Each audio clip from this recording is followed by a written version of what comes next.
If you've ever looked at your land and thought, man, I wish I had some more acreage, guys, this video is for you, and you're not lying. It's alright. Because here's the truth in 2026. Food and freedom are not about land size, they're about land use. Some of the most resilient, food secure homesteads I know are on under 2 acres. And some are under 1. I've seen some killer awesome homesteads setups on between half an acre to 1 acre. Really cool stuff. And I'm talking about that stuff.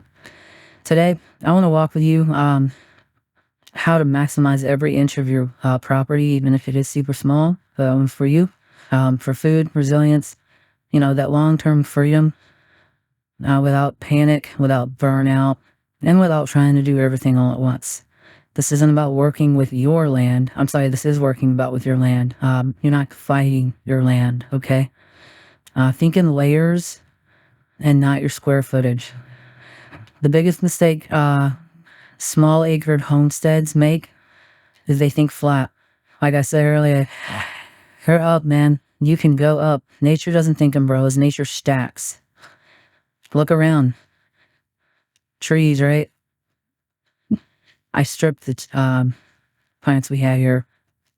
You got, trees go up, shrubs down, vines climb, ground cover spreading, roots are working under the ground.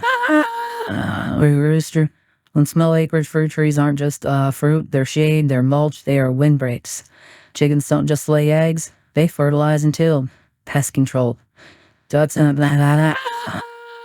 ducks are helping you with the pests too. It's all beautiful stuff. Ask yourself, what else can this space do? 1 tree can feed you, it can feed your animals. Food water, it can protect soil. It's creating that microclimate. That's freedom thinking. Design your own daily life is habit number 2. If something is far away, it can go annoying. That's par for the course, and that's not laziness, that's human nature. Your highest maintenance food should be closest to your house, on your daily walking path, near water and tools. I had this not too long ago with one of my earlier gardens of planting it pretty far away on the property, and unfortunately it gets a little neglected when you do that. Herbs need to be near a door, in my opinion. Egg layers near the kitchen, right? Always a free reign, but rain's where you walk every day.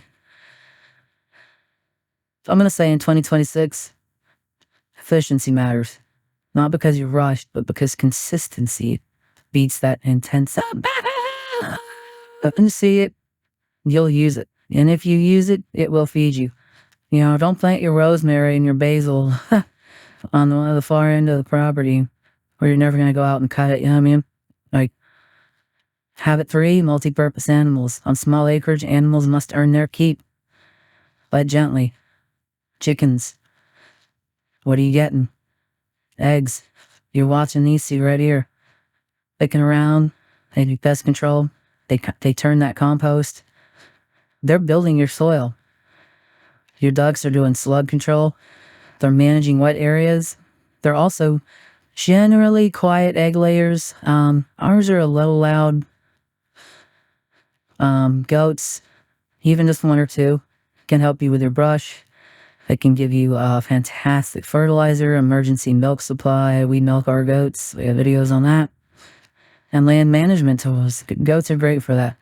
It's not about scaling up. It's about right sizing.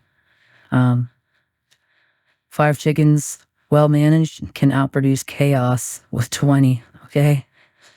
I hear a lot of people say, are 5 chickens worth it? I actually hear that pretty often. Absolutely.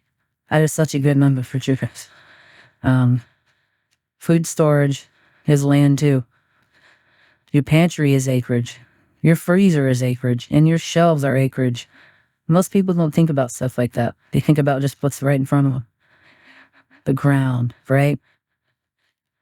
Food security isn't just growing, it's holding. A small garden plus pressure canning or dehydration, you're freezing, you're fermenting. It can outfeed a large garden with no storage. You don't need more land. Just need more days of food per harvest. Build systems, not your projects, because projects end.